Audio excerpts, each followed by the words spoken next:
When you see or hear the word pandemic, something you can imagine may probably be doom and gloom. Apart from that, you may think of a scene in which a lot of people are wearing their mask on the street.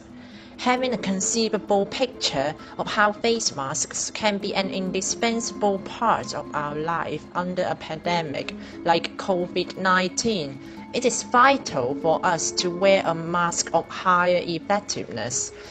Before finding out the effectiveness of various masks by ourselves, you may want to know how a face mask functions.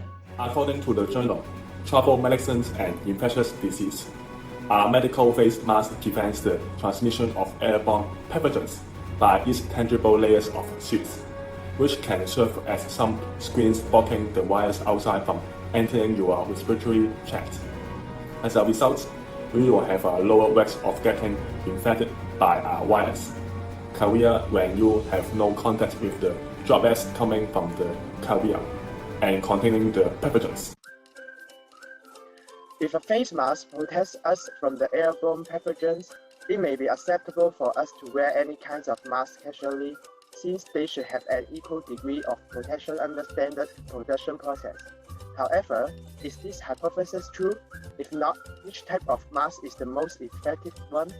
What is the difference in the perception of the usage of masks between various countries? Let's find out how the others think about the efficacy of different masks and questions associated with the use of masks.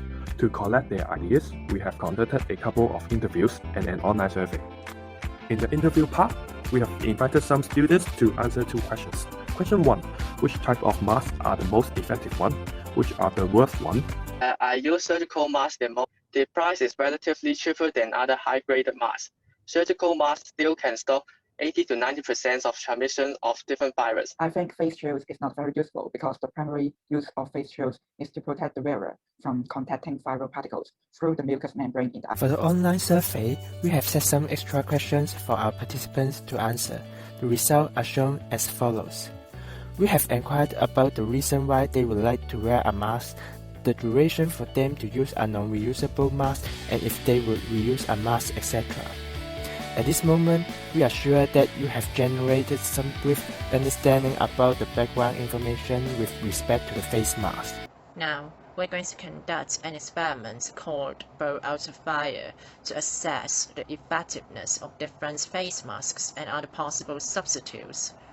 What we need are a 3-ply medical mask, an N95 mask, a cloth mask, a pack of tissues, a roll of paper towels, a candle, a lighter, and a notepad for jotting down the results. First of all, we place a candle in an environment without any disturbances and ignite it.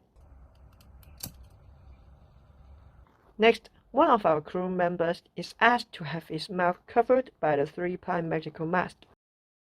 After that, he is told to breathe in and then breathe out through the mask in an attempt to put out the candle flame. Subsequently, we can mark down the results about the condition of the flame, based on different description of the flame flickering scale, with 1 being the lowest and 4 being the highest. While the cloth mask has the highest scale of 4, the N95 mask, the tissue, and the paper towel have the lowest scale of 1.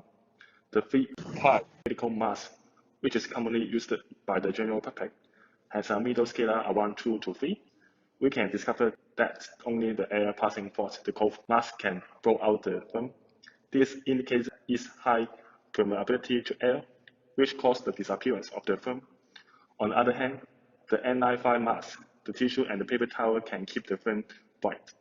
This implies that they have the strongest ability to prevent the transmission of air from penetrating them and blowing out the film. What we can then deduct is that the more resistant a mask is to the air, the more effective it is to avoid airborne pathogens from entering our respiratory tract. As we can see from the experiment, the hypothesis for all the masks having the same degree of protection is not justified because of their different resistance to airborne pathogens.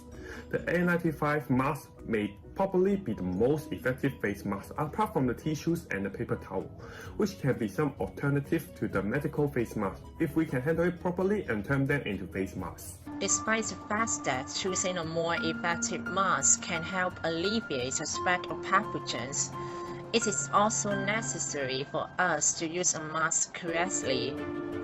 According to a journal, Critical Public Health, using a mask twice or more times can lead to accumulation of moisture on the mask covering and create a conducive environment for microorganisms such as bacteria and viruses to sustain. This reduces the effectiveness of the mask and may deteriorate the spread of pathogens. That's why you should never use a mask twice to play safe and get rid of the regeneration of more pathogens. It is also important for you to cover your nose and chin with your mask completely. Otherwise, the mask may not be able to protect you effectively, and the pathogens are more likely to enter your respiratory tract through the form of droplets. In conclusion, if we can choose a right mask and wear it properly, then we will be able to maximize the mask effectiveness and ease the spread of insidious pathogens with less cases in our community.